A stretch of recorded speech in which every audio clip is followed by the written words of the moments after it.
Tila nga daw nakahanap ng diversionary tactic itong si Senator Erwin Tulfo at ililihis na naman niya ang investigasyon sa flood control. Papaano ba naman kasi?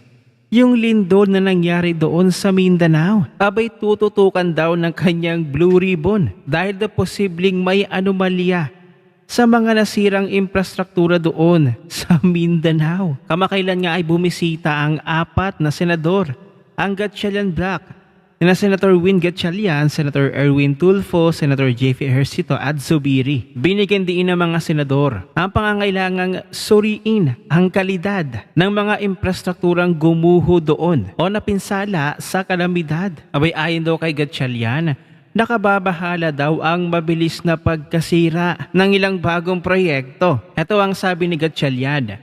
Dito natin makikita na importante talagang yung mga infrastructure natin ay kayang mag-withstand ng malalaking earthquake. So isa rin yan sa mga titignan natin yung ating building code. Sinabi daw dapat tiyakin na hindi nasasayang ang pondo ng taong bayan sa mga substandard na proyekto. Kaya ito ang kanyang sabi. Kailangan ho nating lagpasan na yung mga klase ng trabaho na binalasubas. We have to move forward by making sure na yung pondo na galing din sa mga tao ay nagagasto sa tama. Wow! Coming from you, Senator Erwin Tulfo, na ang pondo ng taong bayan ay dapat nagagasto sa tama? Abay dapat sinasabi mo yan sa Marcos administration kay Mr. President? Ito pa ang video, panoorin natin. Iimbisigahan umano ng Gatchalian Bloc sa Blue Ribbon Committee ni Senator Erwin Tulfo ang pinsalang iniwan ng magnitude 7.8 na lindol sa Mindanao. Layunin nitong matukoy kung may irregularidad sa konstruksyon ng mga nasirang infrastruktura. Pati lindol talaga? Torno magbabalita. Iimbestigahan pati lindol? Tumungo sa Mindanao sina Senate Pro Tempore Win Gatchalian kasama sina Senators Mig Zubiri, J.V. Ejercito at Anong Erwin otak? Tulfo. Ito'y upang alamin ang kasalukuyang sitwasyon ng mga pamilyang naapektuhan ng 7.8 magnitude na lindol noong Lunes. Ikinalulungkot raw ni Gatchalian ang matinding pinsalang idinulot ng lindol, lalo na sa mga infrastrukturang nagsisilbing haligi ng ekonomiya sa lugar. Nakakalungkot dahil yung bagong pier na bagong gawa para sa economic development ay nasira kaagad. At dito natin makikita na importante talaga Bagong gawa. yung mga infrastructure natin. So ano na ngayon? Mag-withstand. Kaninong administrasyon kung bagong gawa? So isa rin yan sa mga titignan natin yung ating building code. Dahil dito, kinausap ng Gatchalian Bloc ang mga lokal na opisyal para sa gagawing rehabilitasyon kabilang na ang mga kalsada at mga paaralan.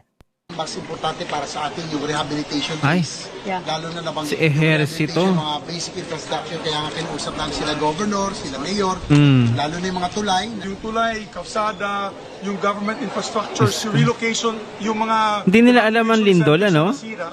Kasi yung mga tao takot na pumunta sa ilalim ng covered court kasi nasira daw. So we have to repair that, we have to make it standard na dapat maski na sigat Ngayon naman number talaga. 9, maka-withstand dito Standard. ganitong klaseng linog, no?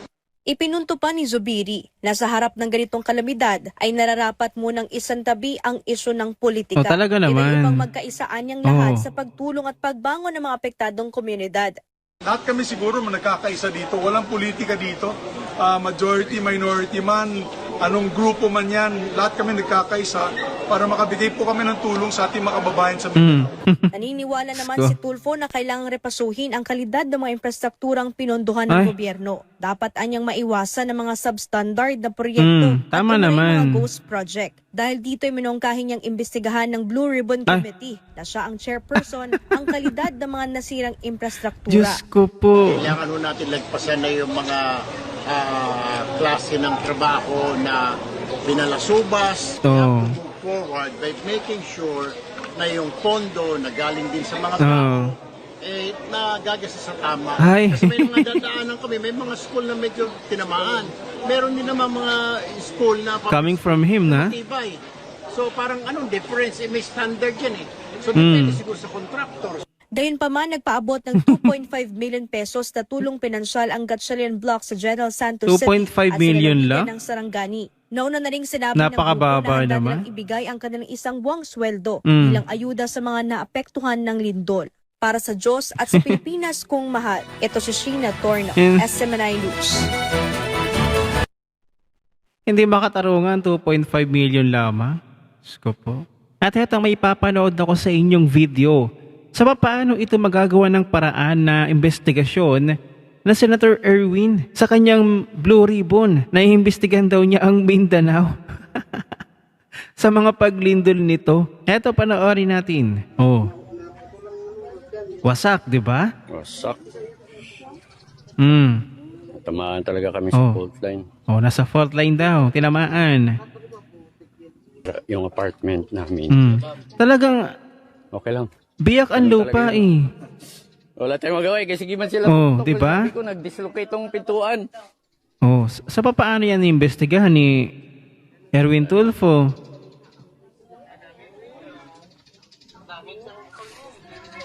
Paano yung mga buildings na malalaki na tinamaan? Kung nando doon yung fault line. Oh, tingnan niyo yan. Oh, di ba? Oh, hindi mo mapipigilan yan. Senator Erwin, o sige, imbestigahan nyo yan. Oh, may anomalya ba dyan? Tingnan nyo.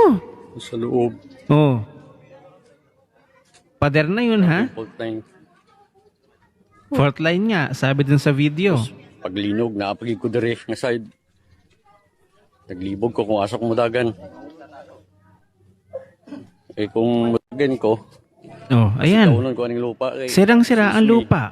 Dito sa taas. So, Paano yan, Senator Erwin? magawa. Wala daw magagawa. Kalikasan. O, kalikasan. So, Senator Erwin Tulfo, ipaliwanag mo yan.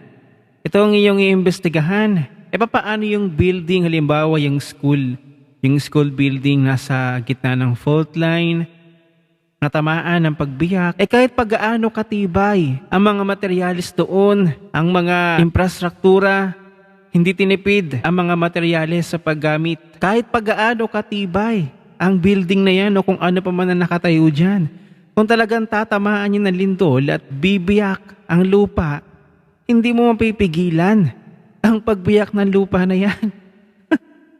Mabuti pa siguro kung nagmamagaling ka, Senator Erwin Tulfo. Ikaw yung humarang doon sa pagbiyak ng lupa. Ewan ko na lamang kung di ka rin mabiyak. Diyos ko, pati lindol. Hindi nga natin ma-predict kung kailan tatama yung lindol tapos iimbestigahan ninyo. Nasaan ang mga utak ninyo, Senator Erwin? At iimbestigahan ninyo sa inyong Blue Ribbon, ang inyong pahiring kuno. Ito, ang Mindanao. Dahil sa lindol, dahil may mga nasirang infrastructure.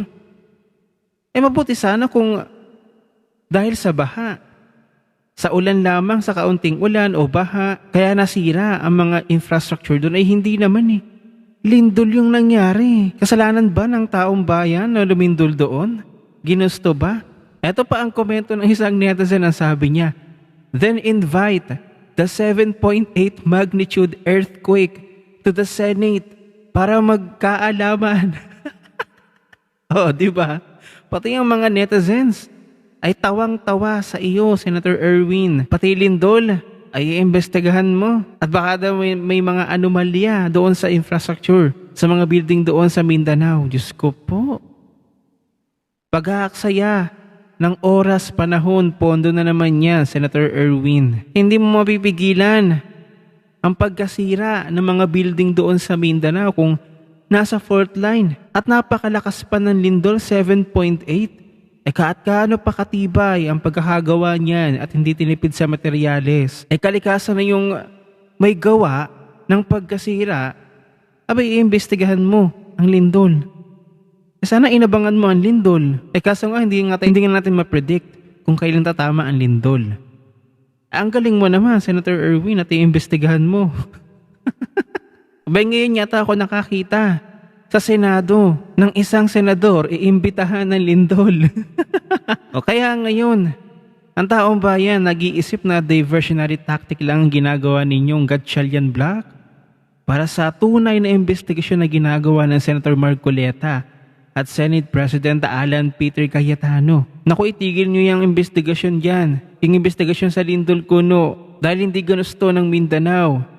Nalindolin sila at masira ang kanilang mga infrastructure. Tapos iimbestigahan mo pa, Erwin. Sko, maawa ka naman sa sarili mo. Pinagtatawanan ka na ng taong bayan, sa totoo lang. Kayo ba aking mga manonood? Tama ba ang ginagawa ni Erwin Tulfo? Na pati ang lindol ay idadamay niya sa investigasyon. Mapuntirya lamang ang Mindanao, ang baluarte ng mga Duterte. Ano ang inyong opinion? I-share mo na ang video na ito. Mag-iwan ng comment at lagyan sa ibaba at magkita-kita ulit tayo sa susunod na video.